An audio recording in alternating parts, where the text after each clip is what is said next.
L'importance des biomarqueurs. Offrir des options aux personnes atteintes de cholangiocarcinome. Chaque partie de votre corps est composée de différents types de cellules. Chaque type de cellule possède des caractéristiques distinctes. Les molécules qui peuvent être mesurées dans les tissus, le sang ou d'autres liquides organiques. C'est ce qu'on appelle les biomarqueurs. Les cellules cancéreuses ont des gènes endommagés qui les rendent incontrôlables. Cela peut modifier les caractéristiques distinctives de ces cellules de différentes façons. Cela peut également influencer le fonctionnement de ces cellules dans l'organisme et la réaction de l'organisme en réponse à ces cellules incontrôlables. Les biomarqueurs du cancer sont produits soit par les cellules tumorales, soit par d'autres cellules de l'organisme en réaction à une tumeur. Ils peuvent également être appelés marqueurs tumoraux ou mutations conductrices. Dans le cas du cholangiocarcinome, les biomarqueurs du cancer peuvent être diagnostiques, prognostiques ou prédictifs. Ils apportent tous des indices importants qui peuvent aider à orienter vos soins. Les biomarqueurs diagnostiques peuvent signaler la présence d'un cholangiocarcinome. Les biomarqueurs prognostiques vous donnent à vous et à votre médecin une idée de la façon dont votre cancer pourrait progresser. Et les biomarqueurs prédictifs aident à déterminer quels traitements sont les plus susceptibles d'être efficaces contre votre cancer et lesquels pourraient ne pas fonctionner pour vous.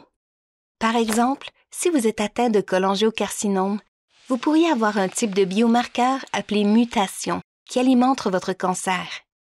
Connaître vos mutations permettra à votre médecin de savoir si vous êtes candidat à une thérapie ciblée.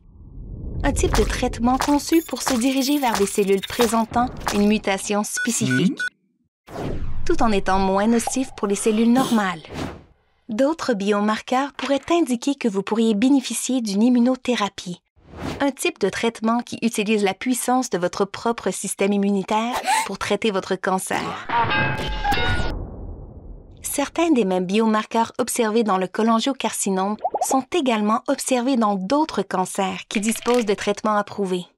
Selon les biomarqueurs que vous présentez, vous pourriez être admissible à un essai clinique visant à étudier si ces traitements sont efficaces contre le cholangiocarcinome.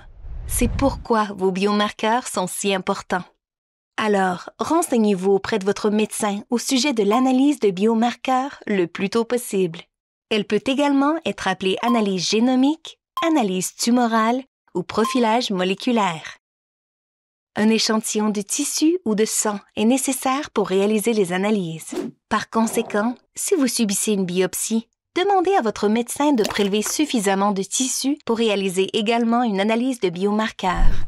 Avec le temps, si un médicament cesse d'agir ou si votre cancer réapparaît, cela peut signifier que vos cellules tumorales sont devenues résistantes à ce médicament.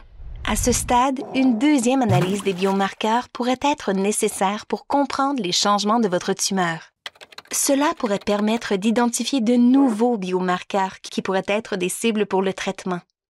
Un message de la Cholangiocarcinoma Foundation. Pour en savoir plus, visitez biomarkersmatter.org.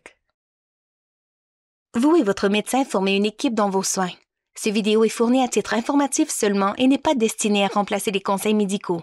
Discutez avec votre médecin pour déterminer le traitement qui vous convient le mieux.